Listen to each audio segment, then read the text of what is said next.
Everybody falls in love very quickly in this series. Don't think too deeply with this series, alright? Just have fun with it. Definitely just like meet in a parking lot one day and agree to get married. That's definitely not what happened. Character, and I'm not kidding when I give this impression, this is spot on. I am not over exaggerating in the slightest, okay? You remember how I said like the names in this are kind of weird? So this is about Seven. His name is Seven. As they are walking to her car, Reeves gets hit. Adam can rot. And so can Shelby. Shelby can rot. Well, hello. I am Erica. I am Odd. We're having a huge thunderstorm. If you see flashes of lightning or you hear thunder, maybe the power goes out, the show will go on. It's the last hot day of the year, and it finally just cooled down with this storm. Thankfully. I mean, really. It was getting ridiculous. I'm in a long sleeve. The AC is just blasting. My iPad's upside down. The time has come for me to talk about the Hawkeyes series by Kenna. Oh my god. Okay. I started reading these books last year. I think it's been 1 full year. I think I started them in July of last year. I'll have to check my Goodreads. I have been talking about making a video on this series for a very long time. I really wanted to take the time to finish the series, really think about the series, so I took about a week to kind of summarize how I feel about it. Now, I know that there's going to be things that I forget or leave out that I wanted to mention just because I am so excited to talk about it finally. However, just know I'm doing my best. And there will be spoilers. Though what I love about this series is that it's a very digestible series, and I don't think, unless you're like a huge stickler for spoilers and you want absolutely no spoilers, feel free to watch one of my other videos. However, there is going to be spoilers. I have to talk about them or else there's nothing to talk about in this series. It's a very straightforward series. Each book is only like 200 to 300 pages, except for the last one. We'll get into it. I have to talk about these couples because they are the main focus, so there are going to be some spoilers. However, I've always been a person that's like, as long as it's not like massive cliffhanger spoilers for books that I've been highly anticipating, I'm fine with spoilers. These are very light, fluffy, predictable books, and dare I say, very cheesy and a little bit bad in the best way. Hear me out, don't scroll. I see you trying, don't do it. We need these books, these types of books in our lives in order to shut our brain off, because it doesn't take a lot of critical thinking. It lets your mind relax and just enjoy a fluffy book that, like, yeah, you know how it ends. They all end up happily ever after. That's the point. It recharges your brain, your soul. It brings you... Do you mind? I'm just kidding, girl. We need the rain. It brings you this sense of like peace. I think that they're really good for getting out of reading slumps. And overall, they're just these nice filler books that aren't that serious and they don't take themselves too seriously. And you're either going to love this series or you're going to hate this series. I feel confident in saying that. I finished all 9 books. Took me a little bit, but I did it. Mostly because some of them weren't released yet when I started. Let's get into the overall series before I go book by book. I don't want to spend a whole lot of time on each book because this video would be a million years long. Okay, I have it all pulled up on my iPad. That is some light brightness down on my iPad. Give me weird shadows. Anyways, already battling lighting in here as it is. Let's just jump in. The basics of this series is called the Hawkeyes Hawkeye series by Kenna. They are all on Kindle Unlimited. They all have audiobooks as well. She also has a Rookie Hawkeye series that is coming out that I will cover as well because I'm gonna read it. I can't stop. Anyways, these books center around the team. That was a good one. Now, the Hawkeyes are a fictional hockey team, obviously, and all of these books center around each member of the Hawkeyes in the NHL. These boys, man, do they have some issues. But that's what you'll love about them. This series is something that is enjoyed best when you go into it not taking it too seriously. Listen, I'm telling you right now, when you read these books, they have typos. They do. You can't take the series too seriously. I ate it up. And as a dyslexic baddie, I see her. I see Kenna. I see the vision. I see her vision. And that's why I think I appreciate these series.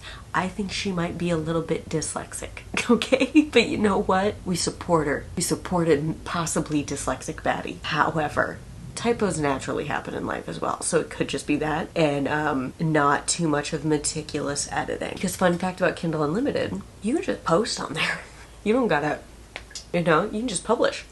So yes, in that factor of there's probably going to be some typos, it's not every page. So if stuff like that bothers you, I recommend listening to them. I listened to the audiobooks for some of these. they don't have the typos, obviously, because like people are reading them and going, that's not right, this is what she meant, and then we're set. This series has all of the tropes. I don't think it missed a standard romance trope out there. Now, when it comes to dark romance, those are different tropes. Same with things, I know that people read monster romances, not my thing, but you do you. None of those, right? Your classic rom-com, light and fluffy tropes. Y'all still with me? Y'all still with me? All right. I gave this series 4.7 stars. The entire series overall. The reason it gets points off? Some typos. Nevertheless, even though I recognize it, I get it, but you should have hired an editor. As someone who's dyslexic, we need editors, babe. An editor can never hurt, right? Without further ado, we will get into the individuals. The first book is called The Score by Kenna. This one is a fake relationship meets like she's fake dating her childhood crush and her brother's best friend, and Briggs is in the middle of a scandal, right? And Autumn is sort of wants to be the PR representative for the Hawkeyes, right? So in order to show that he's not this playboy hockey player puck bunny chaser, they set him up with her to be a fake relationship, which works out because they do know each other from childhood. This is her brother's best friend, so they already have this sort of underlying relationship that makes the relationship very believable to the public eye. Because remember, this isn't just fake dating for like to get an ex back or to get your friends off your back type of trope that we sometimes see. This is a public fake relationship. That is the basis. And I will say, this series, in every single book, the miscommunication trope is prevalent. It's going to be in every book. Not a whole bunch, but like it's there. You know, for this book, Briggs and Autumn really sort of feed that like, what if that would have happened? This book sort of feeds that. I really liked that Autumn sort of had a sort of shy but coming out of her shell and standing up for herself situation throughout the book. And I like that Briggs really showed his softer side to her, which is a common theme with these boys as well, but he got to show, hey, I'm not just this like playboy hockey player that everybody makes me out to be, and I do have these deep underlying feelings that only the correct person could bring out. And so they are a very cute couple. It was a good start to the series. Did I start with this book? No, I didn't. Accidentally started with number 5. But then I realized I was accidentally on number 5, so I finished number 5 and then I started the series on number 1. And then I went in order. But honestly, you can kind of start anywhere with this series. If you see one trope that you really like and you don't want to have to read like 7 books to get to it, just read that book. You'll be fine. It's fine. Anyways, book 2 is The Filthy Score. There's some interesting names in this. Okay, so this book is about Lake and Tessa. This book number 2, is an enemies to lovers. As we know, my favorite trope. I will say, you don't like Lake in this book at the beginning. You really don't. He truly is just like just a check. Okay, so a similar theme to the first book is the female main character wanted to be a PR representative. Now, this is about Tessa, the PR manager for the Hawkeyes. She is stuck in a snowy mountainside in Aspen with Lake Powers, who ruined her Cabo trip on purpose, right? They have some beef. They have some history there. I don't want to give too much away, even though I did say that there would be spoilers. I don't want to give too much away, because if you want to read it. And the entire goal for this is to turn Lake into sort of an America's sweetheart thing, and to prove he's not just this playboy that goes around and gets into trouble with the puck bunnies. We're seeing a similar theme here. With Lake, we see this different side of him once he's back in his hometown, and to show sort of the roots of who Lake is, and this is where our sort of enemies to lovers starts to come together. But I do like the back and forth of this book of them sort of just trying to like ruin each other's times so bad while on vacation while having to be together. It's just fun. I do remember at the end, it's been a while since I've read these books in the beginning, so bear with me, but I do remember at the end of book 2, Lake sort of became one of my favorite characters. He like really had just this softer side, more loyal side that you saw, and I really ended up enjoying his character much more than I thought I would. Okay, so book number 3, Brutal Score, is a one-night stand turned into an awkward situation. We got some new tropes coming in now. Keenan meets Isla. I believe her name was Isla. Okay, yeah, her name was Isla. Never thought they would see each other again until she applies for a nannying position and has no idea who she is, and then suddenly she shows up on his front doorstep. She basically runs away from the life that she was building with her ex-fiance and his new girlfriend. She just wants a fresh start. This is the job. She's hoping that it can just start anew, and then she opens the door and it's him. Now, the thing that she took actually ended up, like, I think it was a stuffed animal or something that he was going to give to his daughter. However, she didn't know that. She just wanted, like, I don't know, maybe something as a souvenir, I think she said. But anyways, he is a single father on the Hawkeyes team. He needs a nanny. He kind of has no other choice but to hire her, so it is sort of this forced proximity. I have to get to know you because I am so inconvenienced by anything else. And then they fall in love. Now into book number 4, The Rough Score, which features Riker and Juliet. Essentially, this one's pretty straightforward, alright? It is a marriage of convenience situation. Riker needs a green card, and Juliet has American citizenship. Again, this book's pretty straightforward. I don't have to say a whole lot to sell this one. It is a marriage of convenience situation where the two of them don't really know each other that well, but they have their own reasons for agreeing to the marriage, and they do really connect. And you see an instant connection between them, and they really do fall in love with each other very quickly in this series. Everybody falls in love very quickly in this series. Don't think too deeply with this series, alright? Just have fun with it. It's not supposed to be realistic. It's supposed to be fun. We're having fun. So the whole time too, they are trying to sell the fact that like, yes, we're married, and we didn't definitely just like meet in a parking lot one day and agree to get married. That's definitely not what happened, right? Anyways, that is the series of the book, is just trying to basically sell the fact that yes, we're definitely in love. It's just a fun little marriage of convenience book. But moving on to my favorite book in the series, and I think it's because it's the one I started with, but I can't be sure. We'll never know. The Dirty Score. And it is about Penelope and Slade. I warned you guys about this in other videos. However, I'm going to warn you again. If you listen to this audiobook, it's weird. I don't know what the voice actor was doing with Slade's character, and I'm not kidding when I give this impression. This is spot on. I am not over-exaggerating in the slightest, okay?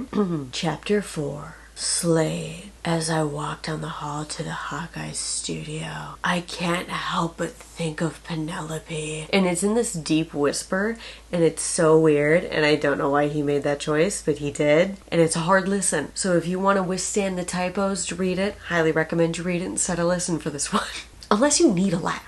In which case, do it. Basically, Slade and Penelope have a history from going to college together, right? Penelope was a figure skater, he was a hockey player, and they have sort of this sordid past that all the details I'll leave up to you to read, but it was sort of he was so in love with her immediately that he did everything he could to just sort of protect her. And because she didn't have the context behind some of those things, became her arch nemesis. And simultaneously, she has this pen pal on this tutoring site that one day just up and ghosted her. I will say no more.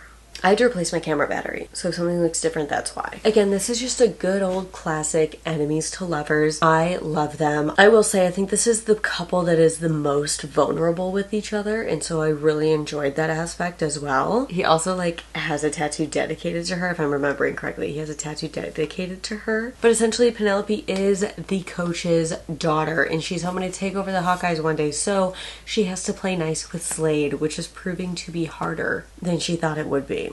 But slowly but surely, it's forever. They are my favorite couple. That is the best book in the series, if you ask me. But moving forward, because this video is going to be 1,000,000 minutes long if I don't shut up and keep going. Alright, book number 6 is Lucky Score. You remember how I said like the names in this are kind of weird? So this is about Seven and Bryn. His name is Seven. Now Seven has a beach house in Mexico, and while they're in off season, he is there. And they sort of stumble across each other when what? A hurricane's gonna hit and she has to stay in the house with him? Oh my god, what a perfect storm for love.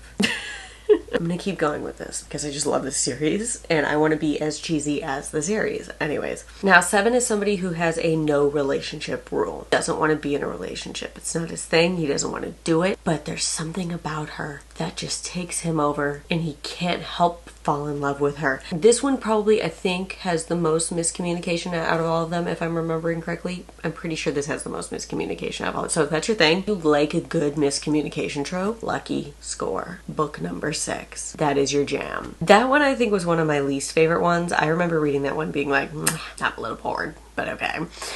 Moving on, book number 7. I really enjoyed this one too. This one's probably my second favorite in the series. It's called The Tough Score. So this is about Keely and Reeves. Keely is a PT and Reeves gets injured actually saving Keely's life one night. She moves there to get away from her life back home where essentially her father was involved in like some, while working for hockey teams, was paying them off in order to win big. Basically paying them off to lose, right? It's like a scam, it's a scheme. He was throwing games. Keely's name got attached to it. So she changed her last name and then moves to live with her uncle and try to get a job as a PT. Well, as she's working in her uncle's bar, Hawkeye boys come in, Reeves comes in, and it is an instant connection. As they are walking to her car, I read this one more recently, can you tell? As they are walking to her car, Reeves gets hit. The rest of the book is Keely rehabbing Reeves to prove that she can be a Hawkeyes PT, all while trying to hide her past so that it doesn't cost her job, because she doesn't want to have to pay for the sins that father made before he went to jail. From then on, in the last 2 books, that's also something that is discussed as well. So it is kind of an important point. This one, I was so excited for Reeves' story because we hear about him in the other books, obviously. This one does have the most typos, and it was super disappointing. I did give this one a slightly lower score when I read it because I was so angry that there were so many typos because I was so looking forward to his book. However, it is a really cute story. I really enjoyed it. They're a very cute couple, and I do like the sort of understanding of each other's past and moving forward in a healthy way together. It's also a little bit of like found family situation. The entire series sort of is, but it's a very found family situation. We have book number 8, The Perfect Score. This is about Brent and Zoe. Second chance, fake dating, a little bit of enemies to lovers at the very beginning, but not really that much. Essentially, Brent and Zoe went to high school together. She gets left by her fiance for this barista, Adam.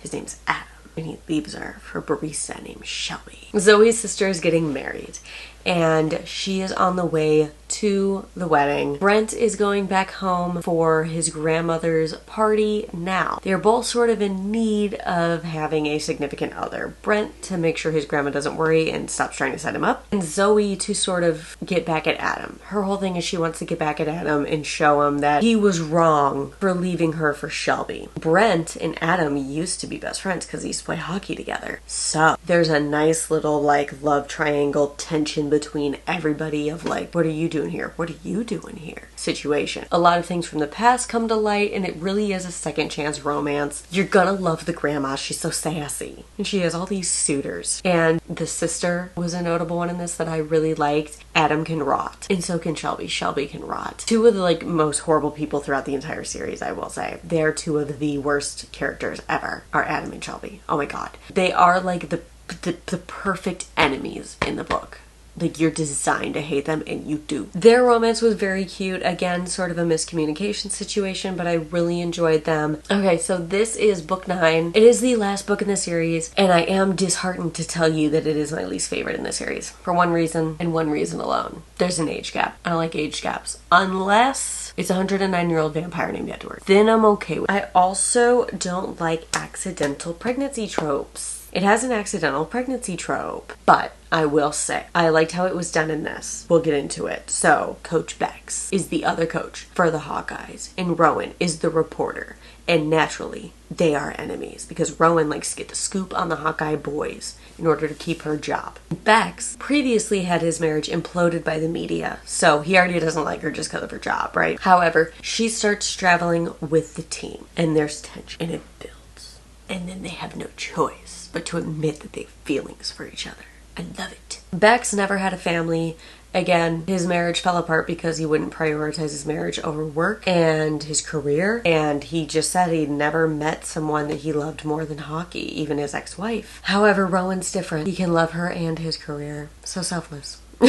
Rowan got divorced because essentially she was told there was a less than a 1% chance that she could conceive. Just because she has specific issues. I don't know if we get into the deep specifics of it, but basically she cannot have kids. However, At the very end, they realize that they want to be together. She realizes that her period is about 6 weeks late, and she takes the test, and lo and behold, it's that 1%, and she gets her baby. And you want to know what? Throughout this book, she expressed that she did want a family, but instead of dealing with those feelings of being told that she can't naturally have one, she decided to only focus on her career after her ex-husband left her because he's a piece of who decided that, oh, my wife can't have a baby, I'm just gonna leave her, because he's not a real man at all. Coach Bex and Rowan announced to him to his face that she is very much pregnant, and they are very much happy. And I did like the ending for that reason of like, it's that little bit of petty revenge while they do get their happily ever after. But again, if you like age gaps and pregnancy trope, this is your cup of tea. And that is it. That is the Hawkeyes series. I'm really, really sad that it's ended. It was a fun little ride, and they're fun little books in between your more serious books that you